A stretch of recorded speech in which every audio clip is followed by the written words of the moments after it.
एक ऐसा लड़का जो कि ना ही तो कुछ बोल सकता है और ना ही तो कुछ सुन सकता है, पर उसे बनना था इस वर्ल्ड का सबसे महान किंग। तो कहानी की शुरुआत में हमें दिखाया जाता है एक छोटा सा प्रिंस जो कि अपने किंगडम में बस खेल रहा था और अचानक से उसे एक ब्लैक चीज दिखती है और जैसे ही प्रिंस उसे देखता है वो बहुत ज्यादा डर जाता है और वो वहाँ से भाग जाता है। और उसके बाद जल्दी जल्दी वो ब्लैक क्रिएचर भी उसके पीछे चली जाती है और वो उसे कहता है, ए बच्चे, मुझे अपने पैसे और अपने कपड़े दे दे, वरना मैं तुझे यहीं पर मार डालूंगा। और उसके बाद हमें पता चलता है कि उस प्रिंस का नाम बोजी होता है और ना ही तो वो कुछ बोल पाता था और ना ही तो वो कुछ सुन पाता था, और इस ब्लैक क्रिएचर का नाम कागे था। और उसके बाद बोजी उसे अपने सारे कपड़े देता है ताकि कागे उन्हें बेचकर अपने लिए थोड़े पैसे कमा सके। और कागे बोजी से कहता है, हाँ बहुत बढ़िया, कल भी मेरे लिए कपड़े ले आना, वरना पता है ना मैं तुम्हारे साथ क्या करूँगा। और उसके बाद बोजी वहाँ से निकल जाता है। और वहीं हम दूसरी तरफ देखते हैं, जब बोजी अपने किंगडम में वापस आता है तब सभी लोग उसका मजाक उड़ा रहे थे। और उसके बाद अगली सुबह बोजी बहुत सारे कपड़े पहनकर कागे के पास आ जाता है और बोजी ऐसा सिर्फ इसीलिए कर रहा था ताकि वो कागे को अपना दोस्त बना सके और ताकि वो उसके साथ थोड़ा सा टाइम भी स्पेंड कर सके, क्योंकि बोजी इस पूरी की पूरी दुनिया में अकेला था। और नेक्स्ट मॉर्निंग फिर से बोजी बहुत सारे कपड़े पहनकर कागे के पास आ जाता है और उसे वो सारे कपड़े दे देता है। और इसी बात पर कागे सोचता है, अरे कोई इंसान इतना भी अच्छा कैसे हो सकता है। और उसके बाद वो बोजी के पीछे पीछे उसके किंगडम जा पहुंचता है और वहाँ वो देखता है कि बोजी पर सभी लोग हंस रहे थे और वो सब लोग उसका मजाक उड़ा रहे थे। और मानो ऐसा लग रहा था कि बोजी को उनकी बातों से कोई भी फर्क नहीं पड़ा था।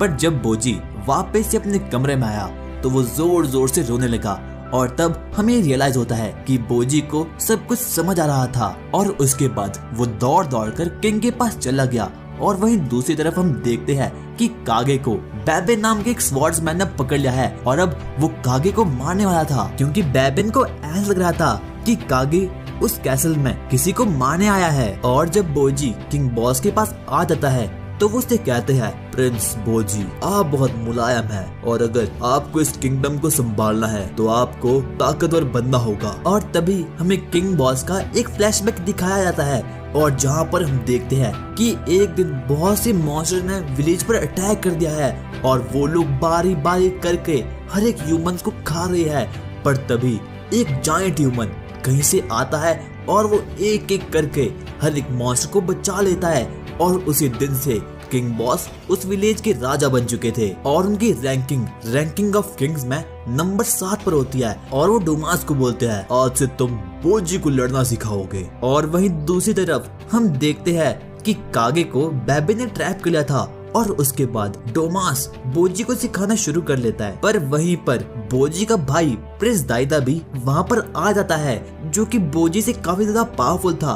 और वो बोलता है, तो डोमास, मेरे कमजोर भाई की ट्रेनिंग कैसी चल रही है? और हाँ डोमास, मैं तुमसे लड़ना चाहता हूँ। और हमें पता चलता है कि प्रिंस डाइडा काफी ज्यादा घमंडी था। और फिर डोमास और डाइडा में बैटल शुरू हो जाती है और देखते ही देखते डोमास डाइडा को काफी इजीली हरा देता है। और दूर खड़ा बोजी ये सब कुछ देखकर काफी ज्यादा एक्साइटेड हो रहा था और बोजी बोलता है, मुझे भी लड़ना है। और सब लोगों को यही लग रहा था कि इसमें तो प्रिंस डाइडा ही जीतेंगे, क्योंकि वो बोजी से काफी ज्यादा पावरफुल थे।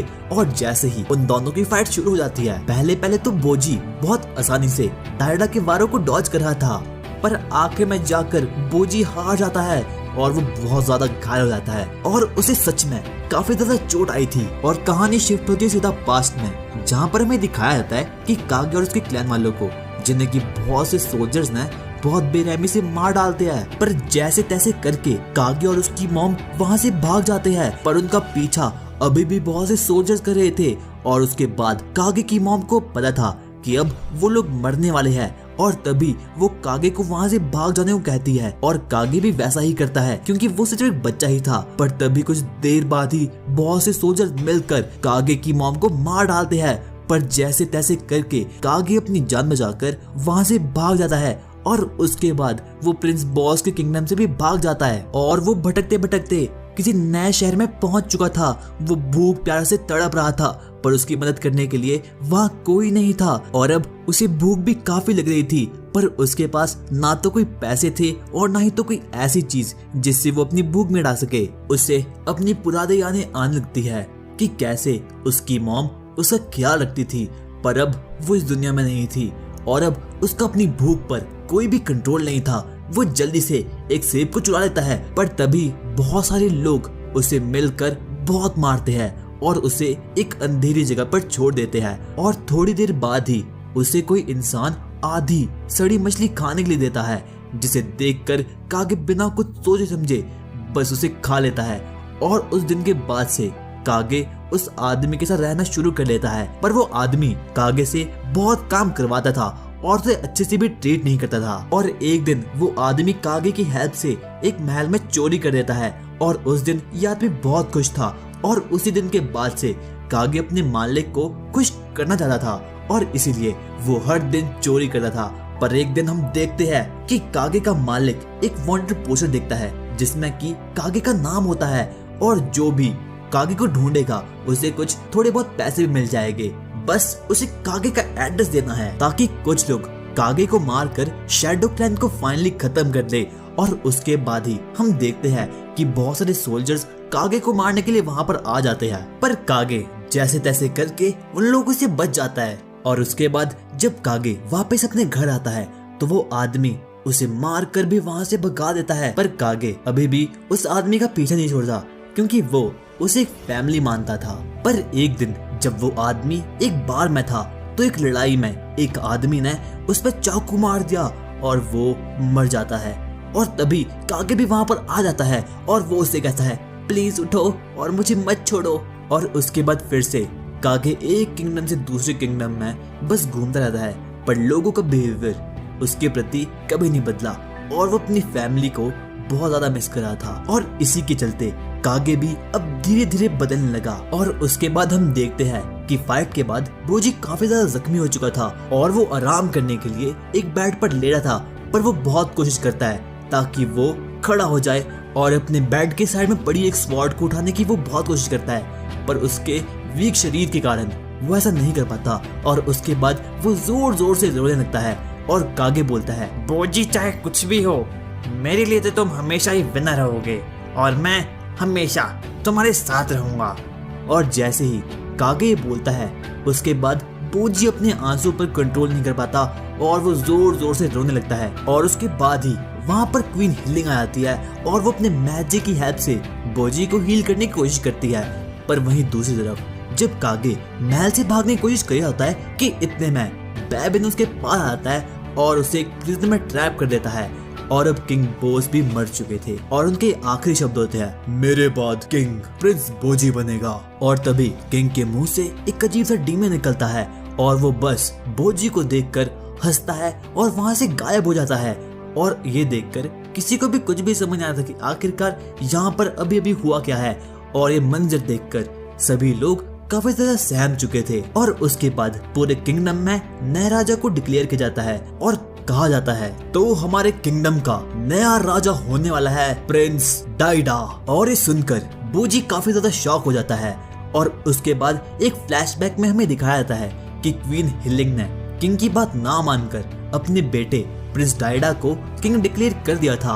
और ये सब कुछ देखकर और सुनकर बोजी काफी ज्यादा दुखी हो जाता है और वो दुखी होकर उस जगह से कहीं दूर भाग निकलता है। और वहीं दूसरी तरफ कागे जेल में होता है और वो कैसे भी करके बस वहां से निकलना चाहता था और इसीलिए वो एक कैंची की हेल्प से अपने आप को ही काट देता है और वो वहां से भागने लगता है। पर फिर से वहां पर वो स्वॉर्ड्समैन आ जाता है और कागे उसे कहता है अरे प्लीज प्लीज प्लीज मुझे छोड़ दो, मैं तो यहाँ पर सिर्फ बोजी की हेल्प करने आया था। और ये सुनकर वो स्वॉर्ड्समैन कागे को जाने देता है और उसके बाद वो स्वॉर्ड्समैन बोजी को बताता है कि आपके दोस्त कागे एक दूर सफर के लिए निकल रहे हैं। और ये सुनकर बोजी काफी ज्यादा इमोशनल हो जाता है क्योंकि उसे पता था कि इस पूरी की पूरी दुनिया में उसका सिर्फ और सिर्फ एक ही दोस्त है और वो भी उसे छोड़कर जा रहा है। और अब दाइदा बेबिन को बोलता है मुझे रैंकिंग ऑफ किंग्स में नंबर 1 रैंकिंग चाहिए और जो कोई भी ये नहीं चाहता उसे मार दो। और वहीं हम देखते हैं बोजी अपने दोस्त कागे को हर जगह ढूंढ रहा था पर उसे कागे कहीं नहीं मिलता और इसीलिए बोजी जाता है एक स्नेक के पास जो कि काफी ज्यादा बड़ा था और उसके बाद वो स्नेक से कागे के बारे में पूछता है और वो उसे बताता है, अरे प्रिंस बोजी, आप टेंशन ना लो, वो बस एक सफर के लिए निकला है और वो बिल्कुल ठीक है। दूसरी तरफ हम देखते हैं जैसा कि डायडा ने बेबिन से कहा था कि उन लोगों को खत्म करने के लिए जो कि उसकी बात नहीं मान रहे थे, तो बेबिन सबसे पहले मारने की कोशिश करता है एपिस को और उसके बाद एपिस बेबिन की तरफ काफी तेज से बढ़ता है और उस पर वार कर लेता है। पर एपिस बेबिन से काफी ज्यादा ओवर पावरफुल था और इसीलिए वो बेबिन को मार डालता है। और दूसरी तरफ अब बोजी भी एक सफर पर जाना चाहता था ताकि वो अपने दोस्त को ढूंढ सके और इसके लिए वो क्वीन को बहुत कन्विंस करने की कोशिश कर रहा था। पर क्वीन कहती है, प्रिंस आज सफर पर नहीं जा सकते क्योंकि आप अपने आप को संभाल नहीं सकते और आप कमजोर हैं। और ये सब सुनकर बोजी काफी ज्यादा दुखी हो जाता है और वो वहां से भाग जाता है। पर उसके बाद बोजी चुपचाप अपना सामान पैक करता है और कुछ कपड़ों की रस्सी बनाकर अपने कैसल से बाहर जाने की कोशिश करता है। पर इतने में ही वहाँ पर क्वीन आ जाती है और बोजी नीचे गिर जाता है और क्वीन उसे अपने मैजिक से हील कर देती है। और उसके बाद क्वीन को कुछ फ्लैशबैक दिखता है जब वो बोजी से पहली बार मिली थी। तब शुरुआत में तो बोजी उससे कोई भी बात नहीं कर रहा था, पर एक दिन जब उसने एक स्नेक को बचाया तब से बोजी हीलिंग के काफी ज्यादा क्लोज आ चुका था। और इससे हमें पता चलता है कि क्वीन हीलिंग बोजी से काफी ज्यादा प्यार करती है। और उसके बाद क्वीन हीलिंग बोजी को सफर पर जाने के लिए बोल देती है, पर वो उसके साथ दो आदमी डोमास और एक और बंदे को छोड़ देती है क्योंकि उन्हें पता था कि बोजी अपने आप को अकेले तो संभाल नहीं पाएगा। और क्वीन हीलिंग बोजी से कहती है, आप मेरी फैमिली से मिलेंगे और इसी दौरान आप अपना सफर करेंगे। और इसके बाद वो तीनों अपने सफर पर जाने के लिए बिल्कुल तैयार थे।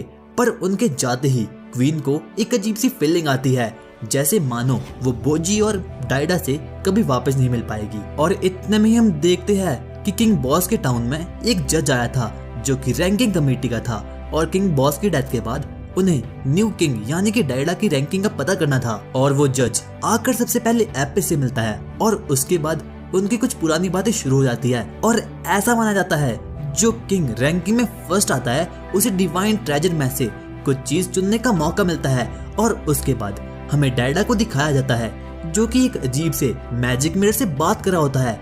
और मैजिक मिरर डायडा से बोलता है, अरे प्रिंस, आप ना बोजी को मार डालो क्योंकि अगर फ्यूचर में जाकर बोजी के पास पावर्स आ गई तो आपके लिए बहुत परेशानी होगी।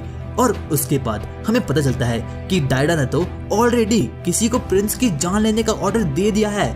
और उसके बाद मैजिक मिरर डायडा से ये भी कहता है कि आपको अपने डैड यानी कि प्रिंस बॉस की पावर्स ले लेनी चाहिए ताकि वो और ज्यादा स्ट्रॉन्ग बन पाए। डायडा कहता है, मुझे किसी की जरूरत नहीं है, मैं खुद रैंकिंग में फर्स्ट आऊंगा। और वहीं हम देखते हैं कि दूसरी तरफ रैंकिंग कमेटी का जज डायडा को टेस्ट करने के लिए उसके सामने एक रॉक मॉन्स्टर को समन कर लेता है। और उसके बाद डायडा और रॉक मॉन्स्टर की फाइट शुरू हो जाती है। और उस फाइट के बाद रैंकिंग कमेटी का जज बोलता है, अरे नहीं, मुझे लगता है मुझे इस किंगडम की रैंकिंग बहुत कम करनी होगी, लगभग आपकी रैंकिंग होने वाली है 90। और दूसरी तरफ हम देखते हैं कि बोजी तो मस्त अपने मजे मार होता है एडवेंचर में और उसके बैग को कोई चोरी कर लेता है। पर थोड़ी देर बाद ही वो बैग उसे मिल भी जाता है। हम देखते हैं कि बोजी, डोमास और वो तीसरा बंदा अपने एडवेंचर में काफी मजे मार रहे होते हैं। पर बीच में ही बोजी एक अंडरग्राउंड केव में गिर जाता है और वो बाल बाल मरने से बचता है। पर वहीं उसे एक अजीब सा आदमी मिलता है जो कि बोजी को खाना चाहता था। पर इतने में ही बोजी को दूर फाइट लगी दिखाई देती है और वो जल्दी से उसके पास जाता है और वहाँ पर उसे डोमास और तीसरा बंदा मिल जाते हैं। उसके बाद वो तीनों एक जगह डिनर कर ही रहे थे कि इतने में जैसे ही बोजी चिकन खाने के लिए उठाता है उतने में ही उस पर कोई नाइफ से अटैक कर देता है और वो चिकन दूर गिर जाता है। पर इतने में ही कुछ लोमड़ियों के बच्चे वहाँ पर आ जाते हैं और उस चिकन को अपने साथ ले जाते हैं। और अगली सुबह हम देखते हैं कि जिन लोमड़ियों के बच्चों ने वो चिकन खाया था वो मरे पड़े हैं। यानी कि इससे हमें पता चलता है कि कोई बोजी को मारने की कोशिश कर रहा था और वो नाइफ्स में जहर था। यानी कि अगर गलती से भी वो नाइफ्स बोजी को लग जाती तो वो उसी टाइम मर जाता। और उसके बाद वो तीनों अपना एडवेंचर को जारी रखते हैं और वो घूमते घूमते एक टाउन में पहुंच जाते हैं। और उसके बाद उन्हें एक बहुत बड़ा होल दिखाई देता है जिसका नाम था द गेट ऑफ हेल। और इस जगह पर बहुत सी चीजें रहती है और बहुत से खतरनाक क्रिएचर्स भी। और उसके बाद डोमास उस तीसरे बंदे को कहता है कि तुम हमारे लिए कुछ ठिकाना ढूंढ के लाओ जहाँ पर कि हम रात को रह सके। और डोमास और बोजी गेट्स ऑफ हेल्स को पास से देखने के लिए उसके पास चले जाते हैं और उसके बाद वो लोग गेट्स ऑफ हेल के बहुत करीब आ जाते हैं। और उसके बाद डोमास बोजी से कहता है, प्रिंस बोजी आप पास आकर इसे तो देखो। और जैसे ही बोजी उसके पास जाता है, डोमास उसे पीछे से धक्का देकर बोजी को नीचे गिरा देता है और उसके बाद बोजी सीधा नीचे गिरने लगता है। और उसके बाद डोमास जोर जोर से रोने लगता है और उसे वो हर पल याद आते हैं जो कि उसने बोजी के साथ बिताए थे। और उसके बाद हम बोजी को देखते हैं जो कि उस गेट के अंदर आ चुका था, पर उसे अभी कुछ भी नहीं हुआ था सिवाय कुछ खरोचों के। और उसके बाद हमें दिखाया जाता है कि आखिरकार बोजी बचा कैसे। दरअसल जब बोजी नीचे गिरने वाला था तब अचानक से उसके बैग में से एक एरो शूट हो चुका था जिसकी हेल्प से वो बच चुका था। और उसके बाद वो अपने बैग को घूरना शुरू करता है और उसे लग रहा था कि हो ना हो इस बैग में पक्का कुछ ना कुछ तो अजीब बात है। और उसके बाद उस बैग में से बाहर निकल आता है उसका दोस्त कागे और वो बोजी से कहता है, देखा बोजी, मैंने तो तुमसे पहले कहा था कि मैं तुम्हारे साथ हमेशा रहूंगा। और उसके बाद वो दोनों इमोशनल हो जाते हैं। और उसके बाद कागे बोजी को बजाता है कि देखो बोजी, मैं तुम्हारे साथ हमेशा से था। जब तुम कैसल से नीचे गिरे तब मैंने तुम्हारी जान बचाई, और जब तुम्हारा बैग चोरी हो चुका था तभी भी मैंने उसे बचाया, और जब बोजी चिकन वाला जहर खाने वाला था तब भी कागे ने उस पर नाइफ फेंके और जिसकी हेल्प से बोजी बच चुका था। और उसके बाद कागे बोजी से कहता है कि बेबे ने उसे कहा है कि तुम बोजी की रक्षा करो। पर बोजी काफी ज्यादा दुखी था क्योंकि उसे अभी भी बिल्कुल भी यकीन नहीं हो रहा था कि आखिरकार डोमास ने उसके साथ ऐसा क्यों किया है। और उसके बाद कागे बोजी से कहता है कि हमें गेट ऑफ हेल्स के नीचे जाना चाहिए, क्या पता हमें कोई ऐसा मिल जाए जो कि तुम्हें और ज्यादा शक्तियां दे दे और उसकी हेल्प से तुम और ज्यादा पावरफुल बन जाओ। और उसके बाद बोजी और कागे उस गेट ऑफ हेल्स के नीचे जाना शुरू कर लेते हैं। और उसके बाद हम देखते हैं एक फ्लैशबैक जहां पर हमें डायडा और डोमास को दिखाया जाता है। और डायडा ने डोमास को ऑर्डर दिया होता है बोजी को मारने के लिए। और तभी हम देखते हैं कि डोमास को एक तरफ अच्छा लग रहा होता है और एक तरफ वो बहुत ज्यादा दुखी होता है क्योंकि उसने बोजी को मार दिया है और पहली बात उसने प्रिंस डायडा का ऑर्डर फॉलो कर दिया है। और इतने में ही वो तीसरा आदमी वहाँ पर आ जाता है और वो डोमास को बोलने लगता है, डोमास बोजी कहाँ है? और डोमास कहता है, मैंने उसे अपने ही हाथों से मार दिया। पर पहले तो उस तीसरे आदमी को बिल्कुल भी कोई विश्वास नहीं हो रहा था कि आखिरकार इसने बोजी को मार डाला है। पर कुछ देर बाद ही उसे यकीन हो जाता है क्योंकि इसे बोजी कहीं भी दिखाई नहीं दे रहा था। और उसके बाद वो तीसरा आदमी डोमास पर अटैक कर देता है और उन दोनों में एक फाइट शुरू हो जाती है। पर डोमास के पास काफी ज्यादा पावर थी और इसीलिए वो उस तीसरे आदमी को एक ही हिट में बेहोश कर लेता है। और उसके बाद डोमास अपने आप को पनिश करता है क्योंकि उसने बोजी को मार डाला था और इसी बात पर वो अपना एक हाथ काट देता है। और उसके बाद हमें कैसल का सीन दिखाया जाता है जहाँ पर कि डायडा और वो मैजिक मिरर एक गुफा में जा रहे होते हैं जहाँ पर कि द किंग बॉस का शरीर होता है। और उनका मकसद सिर्फ एक ही था कि उन्हें कैसे भी करके किंग बॉस की बॉडी से पावर्स को एक्सट्रैक्ट करना है ताकि डायडा और ज्यादा पावरफुल बन पाए। और उसके बाद जब डायडा बॉटम में पहुंच जाता है तब उसे दो आदमी दिखते हैं और मैजिक मिरर से बोलता है कि ये दो आदमी तुम्हारी हेल्प करेंगे और ज्यादा पावरफुल बनने में। और